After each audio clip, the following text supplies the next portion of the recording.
Drug and alcohol addiction is one of America's challenges impacting all ages today. We visited Fellowship Foundation, a recovery community organization in Margate. We caught up with co-founder Rick Riccardi and operations manager Sarah Barclay and learned about how they bring hope and change every day. What does Fellowship provide for people?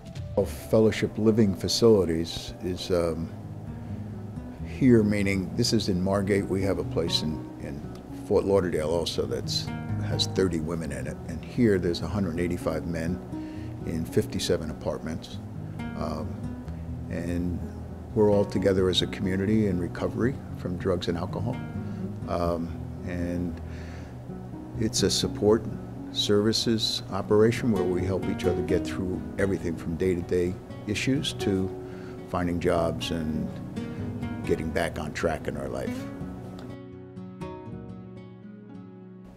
I had experience where after 10 years of recovery, I wound up in a local county jail. And in that county jail, there was hundreds of guys needing places to go when they got out. 95% of the people there basically are there as a result of something they did under the influence or involved with drugs. And so when I was there, I realized that there was a need for a place for people to go rather than back to their neighborhoods or back to their environments. So you're personally vested? Personally invested. Sarah, what do you do here at Fellowship? So I originally came to Fellowship because I'm a woman in long-term recovery. I had a substance use disorder issue, and I came as a resident initially. What struck me as outstanding about Fellowship Living was they wanted to know who I was. They wanted to know my name. They wanted to know how they could help me. They humanized me and really treated me like a human being. So I looked forward to coming home. Basically, Fellowship saved my life and gave me the self-esteem and confidence to transform my life and move forward. And it's one of the main reasons why I wanted to continue to work with this organization, because I believe in what we're doing. We're trying to help people, one person at a time and treating them like a human being. Passion makes a big difference in the recovery. Yes, absolutely. 3 years ago, I found myself in a place that I was all too familiar with, which was the peak of a nasty drug addiction. So I had no intentions of getting help. I just wanted someone to talk to. So I went on Google, I found this hotline, and some guy answered. And it took him 3 days, but he convinced me to come to Florida. I got into a treatment program. My intentions were to run, like always, go back home, do what I usually do. And I heard about Fellowship. I came for an intake. And the difference between this sober living and others was the staff's ability to have an individualized approach of care, to make me feel welcome, not just another number, somebody that they can get money from. And that turned what was supposed to be a 3-month commitment into now a 3-year commitment. I stayed as a resident for about a year. I've been working here for about 2 years now. And it's the most amazing place that I've ever been to in my life. Right now we have 220. We have 30 women, 185 men or so. And over the last 13 years, we've had over 4,000. There's cost for everything. What does it cost to live here? They basically pay what they call their rent, and they buy their own food. Now, we will help them when they come here. Basically, it's not mandatory that they have the money. What's mandatory to live here is that they want to be in recovery and are willing to do a recovery program. Their program, not our program. We support them in their program. We encourage them in their program. But to live here, they have to be doing a recovery program of either Alcoholics Anonymous or Narcotics Anonymous. Then they have to pay their own way. But we help them in that way, in that we help them find a job. We help them get prepared for a job. We help them get clothing and food and all the things they need, and get them started in a new life.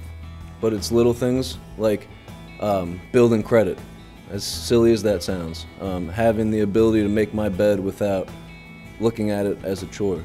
Stuff that I always envied people in the real world of being able to do when I was in my addiction. Stuff that I've learned from having exposure to the staff here and the people who did the right thing, and who taught me how to become the man that I am today.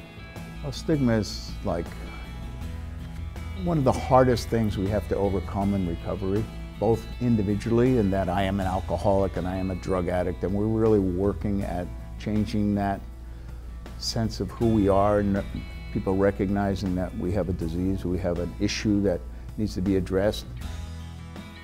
Fellowship's like my home away from home, and I haven't seen my family in like a couple years now, and I have a family here at Fellowship. Fellowship is not funded, unfortunately. Even though we're a 501c3, we have very little outside support. We do a golf outing once a year, and we rely on a lot of people for donations for our furniture and for linens and things like that on a regular basis. But our operation is very expensive, not from a staff standpoint, but from a facility standpoint. We have a lot of expenses. We had new sewer systems put in last week in one of the buildings, and you're talking about, $80,000 with new roofs and that kind of a, capital kind of stuff we don't have money for. Right now, for example, when we first started, there was only 20 or 25 people. And that might have turned over 2 or 3 times in a year. So you might have only had 100 or 150 people there in a given year. Now we have 900 people come through here in a given year. So some of them stay a couple of weeks, and some of them are still here after 5 years. It's their recovery, it's their program, it's their home. So they decide how long they want to stay, and they decide when they want to leave. So we have a lot of different agencies that we work with right now that support us with food donations. We work with Gateway Community Outreach, and we go on a weekly basis just to get some food donations. We have different community members that just bring us, they'll call and say, hey, listen, I'm packing up Grandma's house. Do you guys need anything? We have 16 employees. All have come through Fellowship Living at some level, and started their new life here, and then decided they wanted to stay and help.